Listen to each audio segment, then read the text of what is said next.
Hey guys, this is Constantine, English Speaking Club HSE.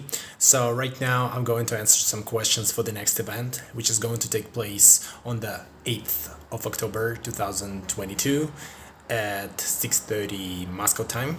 And we're going to talk about prioritizing and planning.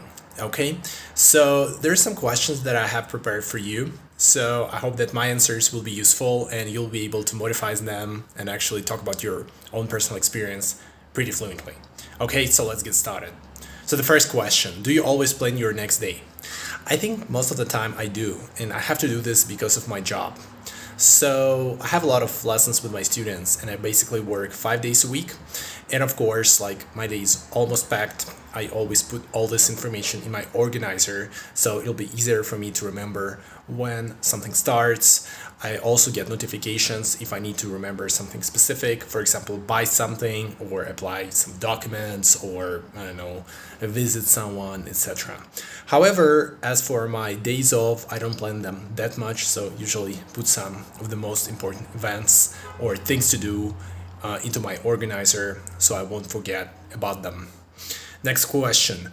Why could prioritizing and planning be important?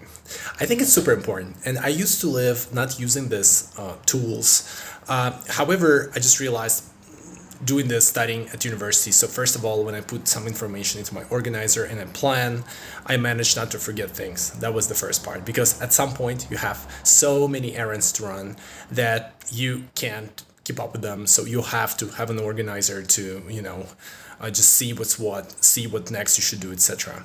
And another thing, what helped me a lot is when I was studying, I remember I had to do a lot of homework, so I decided to dedicate specific hours for doing some specific home assignment. For example, I would decide to choose 3 p.m. on Wednesday for doing my, I don't know, general psychology assignment. And that allowed me to prepare in advance. So my brain was focused on, visiting, just doing this stuff at this specific period of time. And actually, in my free time, I would think how I could optimize that and how what I needed to do to be prepared for this hour of productive work. And I could even create some templates. So starting at 3 p.m.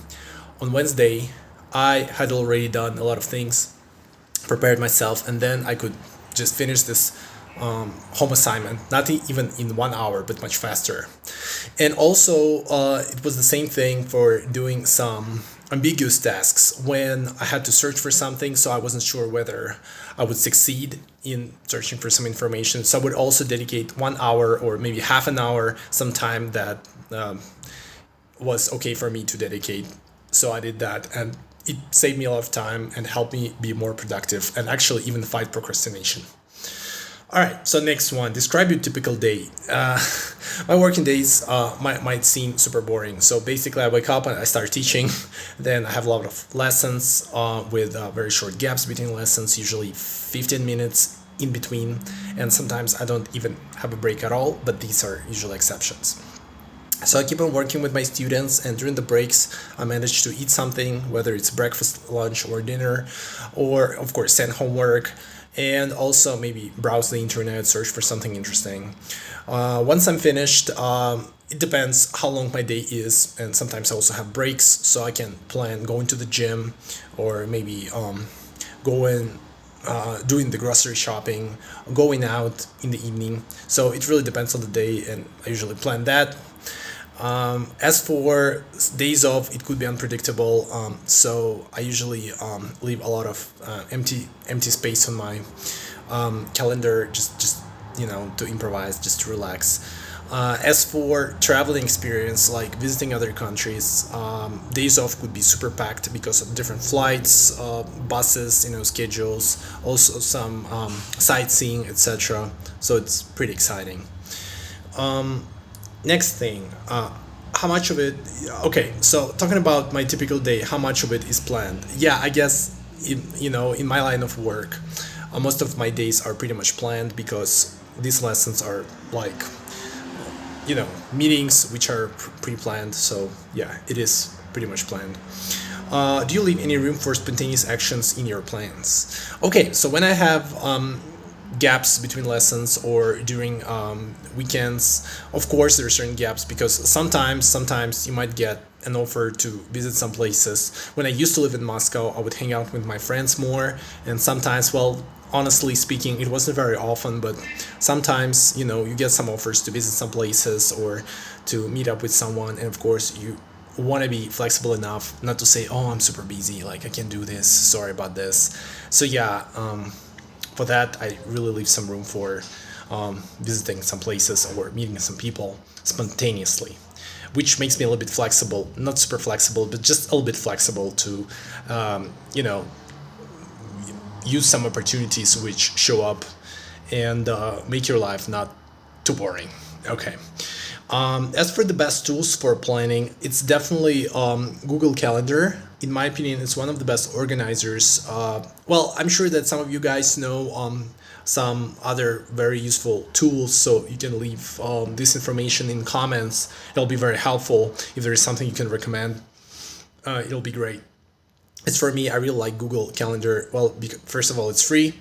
Secondly, it's synchronized with your phone or with your laptop, so any kind of information, any kind of event you put there, it's synchronized and you get notifications on your phone anyway, so it's super convenient to track everything that is going to happen, whether it's your phone or anything different. Yeah, and I guess it's the most important tool. I know that back in the day people would use some copybooks. I don't know, I don't think it's very convenient, but yeah, definitely recommend you do this. If you haven't started using this, yeah, you should definitely do this. All right, so these are the main questions here. This list of questions might be changed slightly, so some questions might be added, but these are like the core questions that you're going to be asked, so be prepared for that. And well, enjoy your week. So see you on Saturday and have a great time. Bye.